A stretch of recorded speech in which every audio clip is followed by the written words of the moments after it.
जिस आदमी को उसकी पत्नी ने सिर्फ एक टेलर कहकर छोड़ दिया था, वही आदमी 8 साल बाद उसी गांव में कलेक्टर की गाड़ी से उतरा। और जब उसने अपनी पत्नी की झोपड़ी के सामने कदम रखा तो पूरा सिकंदरपुर जैसे सांस लेना भूल गया। ये कहानी है उत्तर प्रदेश के छोटे से गांव सिकंदरपुर की। एक ऐसा गांव जहां कच्ची गलियां बरसात में कीचड़ से भर जाती थीं और सपने अक्सर गरीबी के बोझ तले दम तोड़ देते थे। गांव के आखिरी छोर पर एक पुराने पीपल के पेड़ के नीचे एक छोटी सी सिलाई की दुकान थी। दुकान क्या, बस एक कोना था जहां एक पुरानी सिलाई मशीन, कुछ बिखरे हुए धागे और एक खामोश लड़का बैठा रहता था, विनोद शर्मा। विनोद की उम्र मुश्किल से 22 साल थी। दिन भर वह दूसरों के फटे कपड़े सिलता, लेकिन रात होते ही एक और काम करता, अपने सपनों को सिलने का। आप सोच रहे होंगे, एक टेलर और सपने? हाँ, क्योंकि जब पूरा गांव सो जाता था तब विनोद एक पुरानी किताब खोलकर पढ़ाई करता था। उसकी आंखों में एक अजीब सी चमक थी, जैसे वह वहां नहीं, कहीं और खुद को देख रहा हो। गांव वाले अक्सर मजाक उड़ाते, अरे टेलर पढ़ लिख कर क्या कलेक्टर बनेगा? और फिर सब हंस पड़ते। विनोद भी बस हल्का सा मुस्कुरा देता। उसकी मां गीता देवी चुपचाप उसे देखती रहती। कभी कभी उनकी आंखें भर आती। उन्हें पता था कि उनका बेटा सिर्फ कपड़े नहीं सील रहा, वह अपनी टूटी हुई किस्मत को भी सीने की कोशिश कर रहा है। इसी गांव में रहती थी मोनिका, सुंदर, पढ़ी लिखी और बड़े सपनों वाली लड़की। मोनिका का दिल गांव की सादगी में नहीं, शहर की चमक में बसता था। वह ऐसी जिंदगी चाहती थी जहां लोग उसे सम्मान से देखें, जहां उसका पति कोई बड़ा आदमी हो। लेकिन किस्मत ने उसके लिए कुछ और ही लिख रखा था। जब मोनिका और विनोद की शादी की बात चली तो गांव में फुसफुसाहट शुरू हो गई। लड़की तो बहुत अच्छी है, लेकिन लड़का, वह तो बस एक टेलर है। मोनिका के पिता रामदीन के पास ज्यादा विकल्प नहीं थे। उम्र बढ़ रही थी, रिश्ते कम थे और हालात कमजोर। आखिरकार उन्होंने इस रिश्ते के लिए हां कर दी। शादी सादगी से हुई, ना कोई बैंड, ना बारात की चकाचौंध, बस कुछ लोग, थोड़ी मिठाई और ढेर सारी उम्मीदें। मोनिका ने सोचा शायद शादी के बाद सब बदल जाएगा, लेकिन कुछ हफ्तों में ही उसे एहसास हो गया कुछ भी नहीं बदला था। सुबह विनोद दुकान पर जाता, शाम को वापस आता। घर में वही तंगी, वही संघर्ष, वही सादा जिंदगी। मोनिका का दम घुटने लगा जब वह दूसरी औरतों को अपने सरकारी नौकरी वाले पतियों के साथ खुश देखती तो उसके अंदर एक सवाल उठता, क्या मेरी जिंदगी हमेशा ऐसी ही रहेगी? विनोद उसकी बेचैनी समझता था। वह अक्सर कहता, बस थोड़ा समय दो, मैं सब बदल दूंगा। लेकिन कभी कभी शब्द हालात से छोटे पड़ जाते हैं। एक दिन गांव में पंचायत बैठी हुई थी। पूरा गांव जमा था, हंसी मजाक का माहौल था। तभी किसी ने विनोद पर तंज कस दिया, क्यों विनोद, आज कितनी कमाई हुई? 2-4 फटे कपड़े और सिल लिए। लोग हंस पड़े। ये हंसी मोनिका के दिल में तीर की तरह लगी। सालों से दबा हुआ दर्द और गुस्सा अचानक बाहर आ गया। उसने सबके सामने विनोद की तरफ देखा और कहा, मैंने सोचा था मुझे एक सफल पति मिलेगा, लेकिन मुझे तो सिर्फ एक टेलर मिला है। पूरा गांव खामोश हो गया। विनोद ने कुछ नहीं कहा, ना गुस्सा, ना सफाई। उस रात मोनिका घर छोड़कर चली गई। बिना कुछ कहे घर में सन्नाटा फैल गया। विनोद देर तक वहीं बैठा रहा। मां एक कोने में खामोश थी। उन्होंने बेटे के कंधे पर हाथ रखा, लेकिन शब्द उनके पास भी नहीं थे। अगली सुबह गांव में खबर फैल गई, टेलर की बीवी उसे छोड़कर चली गई। कुछ लोग हंसे, कुछ ने सहानुभूति दिखाई। उस दिन विनोद दुकान पर नहीं गया। वह पीपल के पेड़ के नीचे बैठा रहा जहां से उसकी कहानी शुरू हुई थी।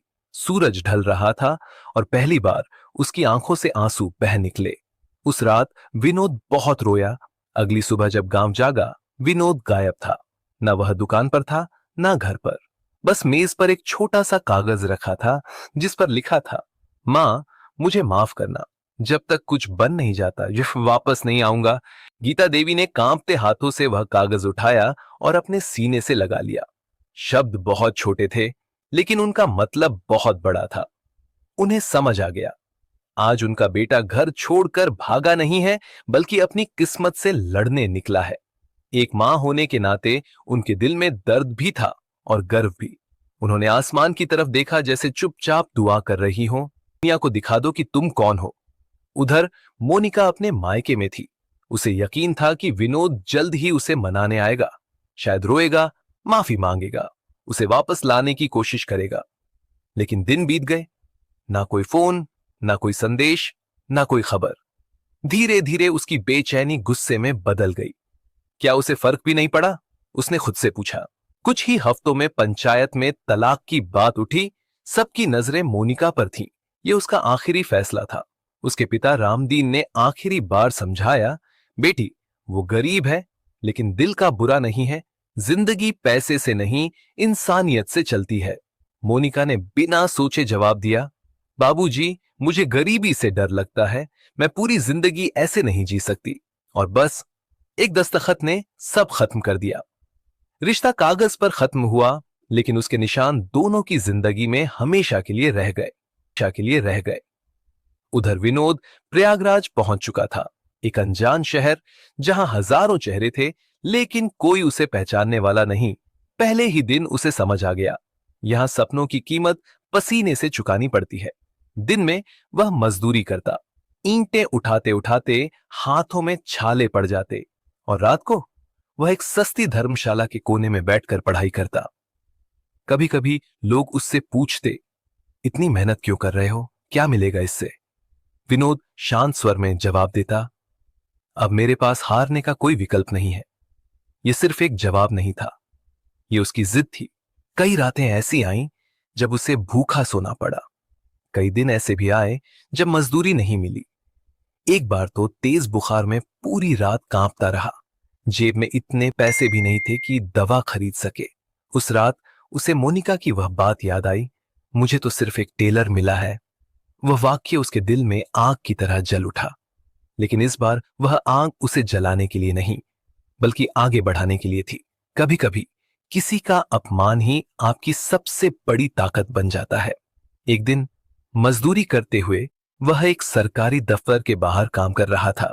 उसने देखा, एक गरीब बुजुर्ग अपने कागज लेकर अधिकारी के सामने खड़ा था।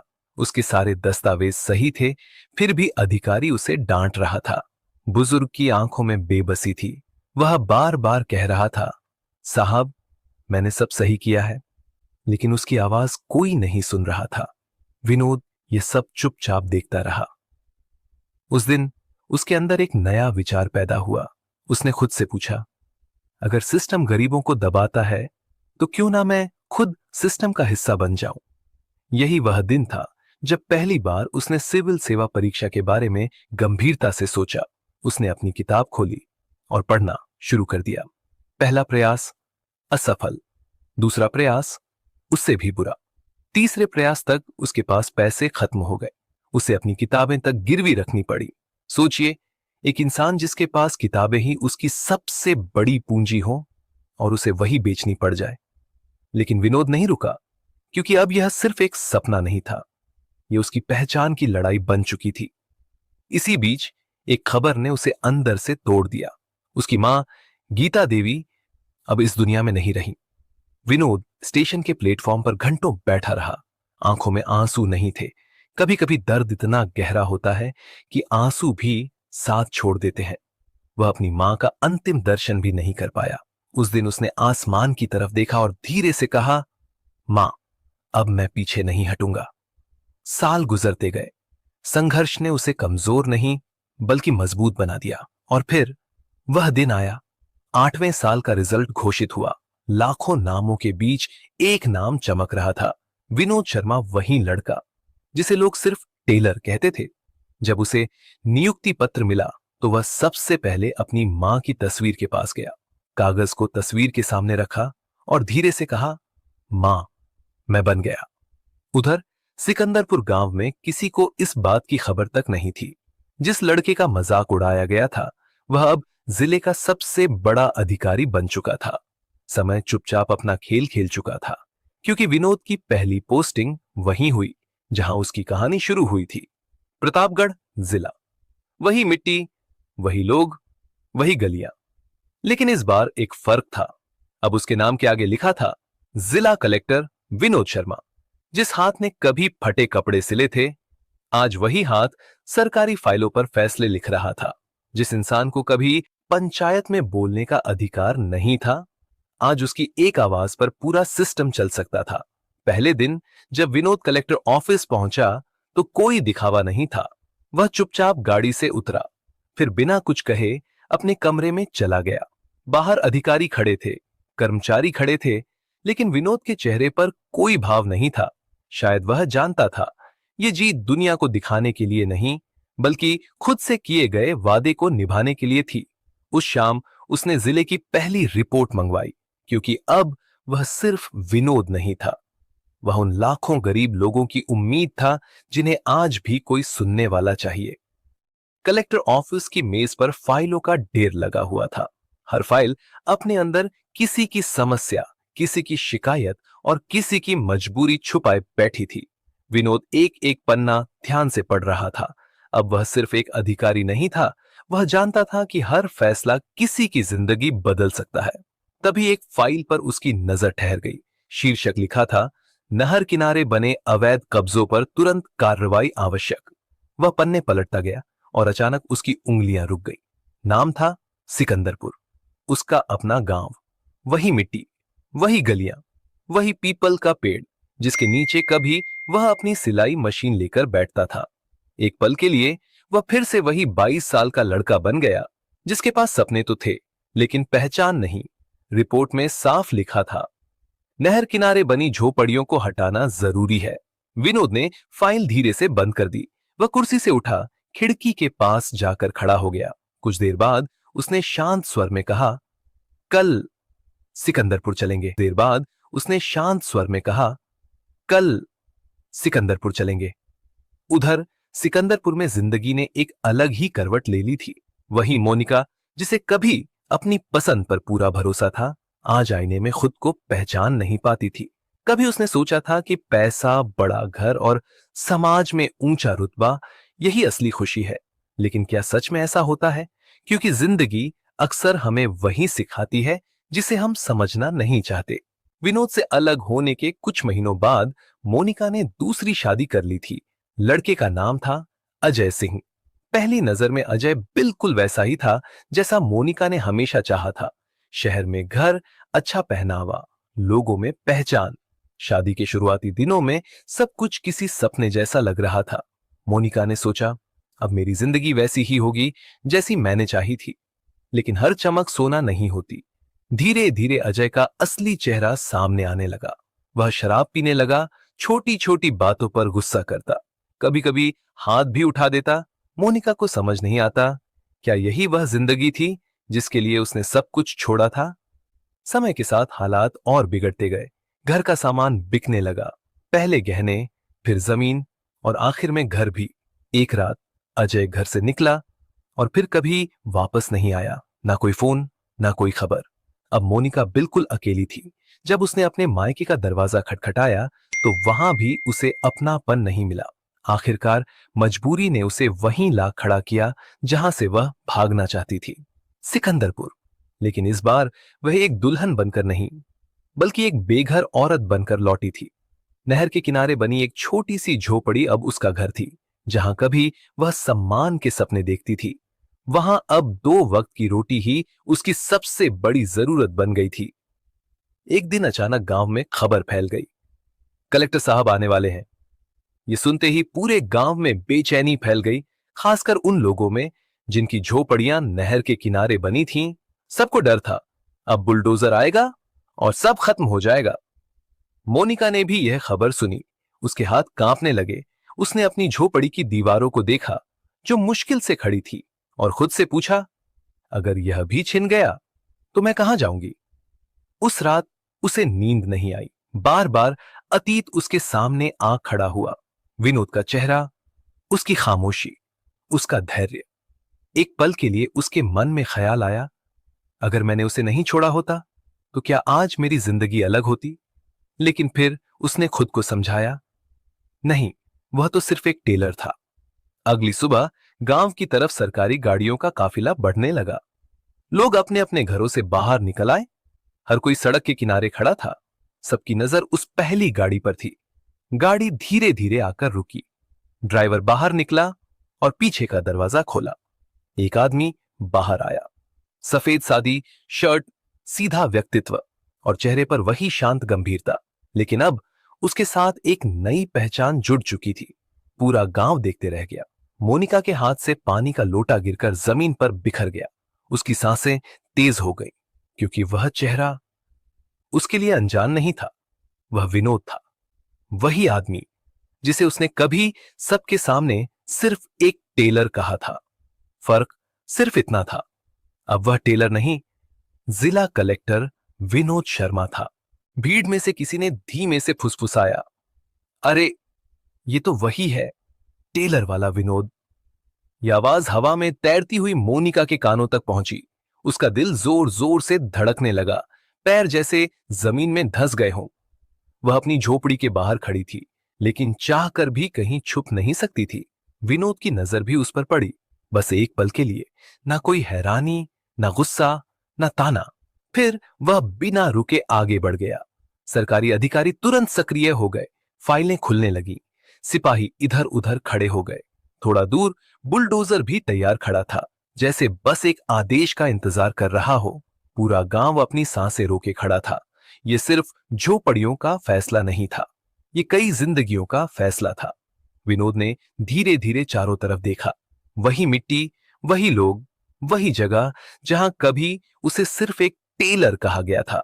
उसकी नजर नहर पर गई, फिर झोपड़ियों पर, और आखिर में उस झोपड़ी पर जाकर ठहर गई जहां मोनिका खड़ी थी। उसने अफसर के हाथ से फाइल ली, ध्यान से पढ़ने लगा। उस पल मोनिका को लगा जैसे समय रुक गया है। उसके मन में एक ही सवाल घूम रहा था, क्या आज वह मुझसे बदला लेगा? क्योंकि आज उसके सामने कोई कमजोर इंसान नहीं, बल्कि कानून की ताकत खड़ी थी। लेकिन तभी कुछ ऐसा हुआ जिसकी किसी ने उम्मीद नहीं की थी। विनोद एक झोपड़ी के पास खड़े बुजुर्ग के पास गया और पूछा, बाबा, यहां कब से रह रहे हैं आप? बुजुर्ग ने कांपती आवाज में जवाब दिया, साहब, 20 साल से। विनोद ने पास खड़े एक बच्चे के सिर पर हाथ रखा। एक औरत की समस्या ध्यान से सुनी। वह सिर्फ एक अधिकारी की तरह नहीं, बल्कि एक इंसान की तरह व्यवहार कर रहा था। गांव वाले हैरान थे, क्योंकि उन्होंने अफसरों को हमेशा आदेश देते देखा था, किसी का दर्द समझते नहीं। फिर विनोद की नजर मोनिका पर गई। इस बार वह रुका। मोनिका के कदम अपने आप आगे बढ़ने लगे। वह उसके सामने आकर खड़ी हो गई। उसकी आंखें झुकी हुई थीं, आवाज कांप रही थी। धीरे से उसने कहा, विनोद। ये वही नाम था जिसे उसने सालों से अपने अंदर दबा रखा था। विनोद चुप रहा। मोनिका की आंखों से आंसू गिरने लगे। मुझसे बहुत बड़ी गलती हो गई, मुझे माफ कर दो। पूरा गांव यह दृश्य देख रहा था। सबको लग रहा था अब विनोद कुछ कहेगा, शायद गुस्सा निकालेगा, शायद उसे उसके फैसले की सजा सुनाएगा। लेकिन विनोद ने कुछ नहीं कहा। उसने सिर्फ फाइल मंगवाई। वह कानून के नियमों को ध्यान से पढ़ने लगा। फिर दूसरी रिपोर्ट मंगवाई। अफसरों से कुछ सवाल पूछे। अफसर खुद हैरान थे, क्योंकि विनोद हर छोटी से छोटी बात की जांच कर रहा था। कुछ देर बाद उसने शांत स्वर में आदेश दिया, नहर की सीमा दोबारा नापी जाए। माप तोल शुरू हुई और फिर एक सच्चाई सामने आई। पुरानी रिपोर्ट में गलती थी। झोपड़ियां नहर की असली सीमा से थोड़ा बाहर थीं। मतलब कानून के अनुसार उन्हें तोड़ा नहीं जा सकता था। विनोद ने तुरंत आदेश दिया, कार्रवाई रोक दी जाए। बुलडोजर का इंजन बंद हो गया। लोगों के चेहरों पर राहत साफ दिखाई दे रही थी। मोनिका वहीं खड़ी थी। उसे यकीन नहीं हो रहा था, जिस इंसान को उसने कभी अपमानित किया था, आज उसी इंसान ने उसकी छत बचा ली। विनोद उसकी तरफ बढ़ा। इस बार उसने पहली बार उससे कुछ कहा, अगर मैं आज भी सिर्फ एक टेलर होता तो क्या तुम मुझे इंसान समझती? मोनिका के पास कोई जवाब नहीं था, क्योंकि सच अक्सर बहुत देर से समझ आता है। विनोद ने और कुछ नहीं कहा। उसने फाइल बंद की, मुड़ा और अपनी गाड़ी की तरफ बढ़ गया। सरकारी काफिला धीरे धीरे गांव से निकल गया, लेकिन मोनिका वहीं खड़ी रह गई। आज पहली बार उसने समझा, गरीबी किसी इंसान की पहचान नहीं होती और अमीरी किसी इंसान की कीमत तय नहीं करती। जिसे उसने कभी सिर्फ एक टेलर समझा था, असल में वही सबसे बड़ा इंसान निकला। गांव पर उस दिन जो खामोशी उतरी थी, वह साधारण खामोशी नहीं थी। ऐसा लग रहा था जैसे हवा भी फुसफुसाकर चल रही हो। लोग अपने अपने घर लौट गए, लेकिन हर आंगन, हर चबूतरे, हर रसोई में सिर्फ एक ही नाम गूंज रहा था, विनोद। अरे, वही टेलर वाला? हाँ, वही। अब कलेक्टर साहब, जिस लड़के को कभी पंचायत में खड़ा होने लायक नहीं समझा गया, वही आज जिले का सबसे बड़ा अफसर बनकर आया था और बिना एक शब्द कहे सबको आईना दिखाकर चला गया। लेकिन सबसे बड़ा तूफान गांव में नहीं, मोनिका के अंदर चल रहा था। वह अपनी झोपड़ी में दाखिल हुई और चुपचाप जमीन पर बैठ गई। पहली बार उसने खुद से सचमुच ईमानदारी से पूछा, क्या मैंने विनोद को इसलिए छोड़ा था क्योंकि मैं उससे प्यार नहीं करती थी, या इसलिए क्योंकि वह अमीर नहीं था? यह सवाल आसान था, लेकिन उसका जवाब बहुत भारी। उसे समझ आ गया, वह इंसान से नहीं, उसकी हैसियत से प्यार करती थी, और जब हैसियत छोटी दिखी तो उसने रिश्ता ही छोड़ दिया। कुछ ही दिनों बाद सिकंदरपुर में एक नई खबर फैलने लगी। लोग आपस में बात कर रहे थे, कलेक्टर साहब ने गांव में एक स्कूल बनवाने का आदेश दिया है। यह सुनकर सब हैरान थे, और जब लोगों को पता चला कि उस स्कूल का नाम गीता देवी प्राथमिक विद्यालय होगा, तो कई आंखें नम हो गईं। ये वही गीता देवी थीं, एक गरीब मां जिसने तंगी में भी अपने बेटे के सपनों को कभी छोटा नहीं होने दिया। जहां कभी पीपल के पेड़ के नीचे एक टेलर बैठकर लोगों के फटे कपड़े सिलता था, आज वहीं बच्चों की हंसी गूंजने लगी। छोटे छोटे हाथों में किताबें थीं, स्लेट पर अक्षर लिखे जा रहे थे, और पहली बार सिकंदरपुर को लगा, हालात बदले जा सकते हैं। विनोद फिर कभी गांव नहीं आया। उसे लौटकर कुछ साबित नहीं करना था, क्योंकि असली जीत वही होती है जिसमें आपको अपनी सफलता